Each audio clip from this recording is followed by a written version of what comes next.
Hey guys, welcome to my channel. If you're new here, my name is Lasada and we just bought our first house.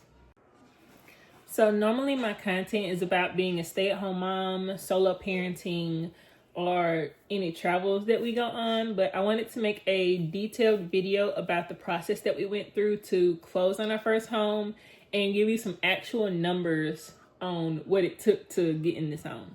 I will be including some screenshots in this video so that you can actually see the numbers written out and where they're going to. That'll give you a better idea of what you can look forward to. So to start this video off, we do live in Hattiesburg, Mississippi, which is one of the most populated cities in Mississippi. I think that's important to say because I know the housing market varies from city to city, state to state.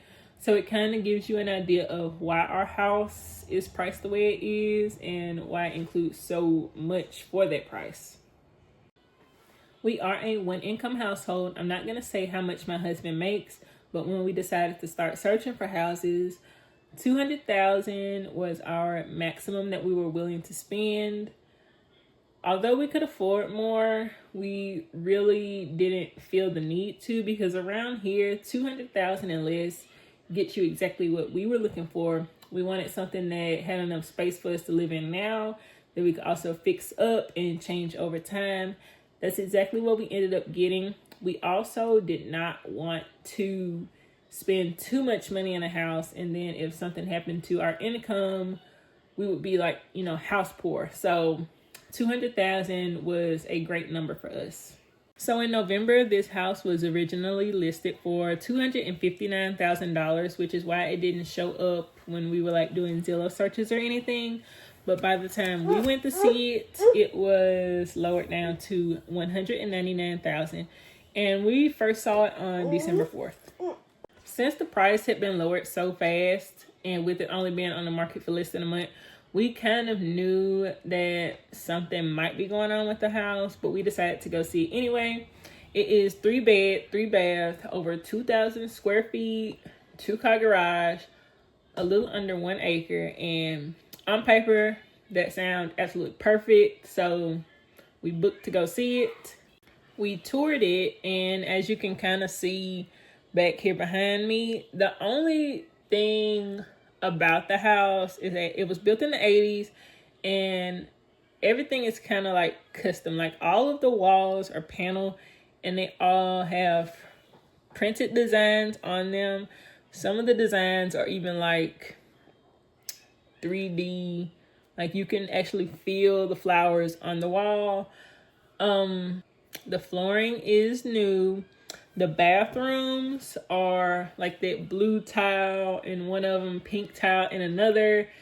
The house definitely needs some updating to be brought up to this century, but it was nothing that was unlivable. So before we even left the house, we decided to put in an offer.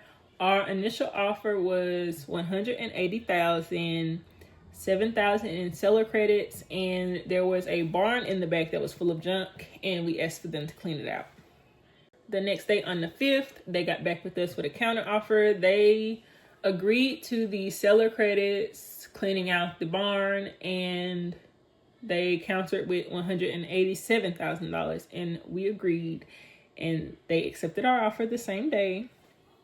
On the 6th, we sent in our earnest money, and earnest money is money that basically lets the seller know that you are serious about buying this house.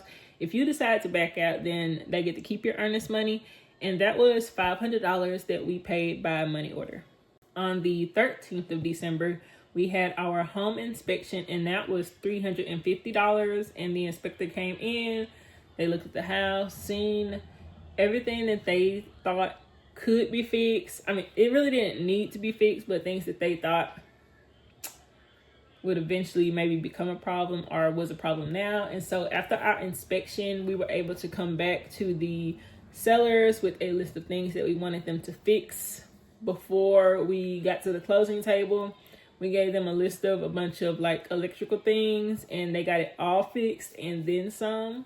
After the inspection, we paid for the appraisal, and the appraisal is basically just when someone comes in, looks at your house, and looks at comparable houses in the area and tells you how much they think your house is worth compared to those other ones. And that one was $725, which I thought was absolutely crazy because you're just looking at a house. You're not even doing stuff like the inspector was doing, but $725. Our house appraisal ended up coming back at $260,000, which was pretty close to the original listing price. So we had instant equity. The last step was for us to get our loan approved. We were doing USDA, no money down, and we had to turn in 2 months worth of bank statements from like all of our banks, 2 years of W-2s, and we needed a homeowner's insurance policy. You have to get that beforehand because when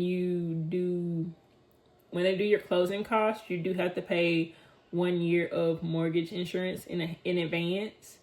And they also needed our landlord's information so they could be like, oh, what kind of tenants were they? Blah, blah, blah. So that's everything that we had to send in to underwriting. And that part was so stressful because we were supposed to close like before the new year, but Danny would have still been in Texas. But it wouldn't have mattered because we didn't get to clear the close until the 6th. They kept coming back at us with like, oh, we need this. Oh, we need that. Oh, you can't do this. You can't do that. But yeah, that was the most stressful part. But like I said, on the 6th, we got our clear to close and we closed on the 8th.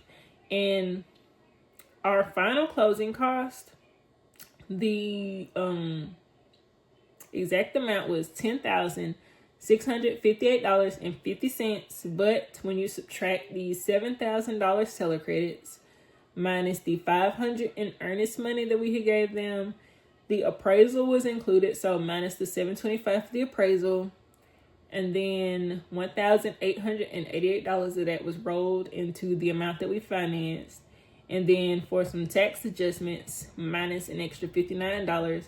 The final amount that we had to bring to the closing table was $486.50. So out of pocket to get the keys, we ended up paying $2,061.50. Now on to our actual mortgage payment. Our monthly principal and interest is $1,135.52. That amount will not change. Our interest rate is locked at 6.025, which I think is pretty good for the time right now. It wasn't a new build, so we weren't like getting a new build rate, and also we didn't want to buy down the point, so 6.025 is pretty good for right now. But like I said, our monthly mortgage, like the principal and interest, will not change. That does not change. What changes when people say that their mortgage went up is the escrow amount. So escrow for us is $468.67 a month. That includes property taxes and homeowner's insurance. They basically take the estimated cost for the year and divide it by 12. We also pay $54.79 for mortgage insurance each month. Mortgage insurance is something that you pay when you put down less than 20%. And like I said, we put 0% down. So all in all, our monthly mortgage payment, including escrow, is $1,658.98. Something that people may not think about when buying a house is also setting aside money for transferring utilities. We were lucky that the electric and gas are the same people that we were using before, so we did not have to pay to transfer those services. The only service that we have now that we didn't before is water. It costs $126 for us to get that changed to our name. Trash is included with our county taxes, so that's not a separate bill that we have to pay. So now that we're at the end of the video, I want to say that if you are in the market for a home, don't try to time the market. The best time for you to buy is when you can afford it. Don't think that something's going to change tomorrow with the interest rates, or you think that houses are going to automatically be $100,000 cheaper.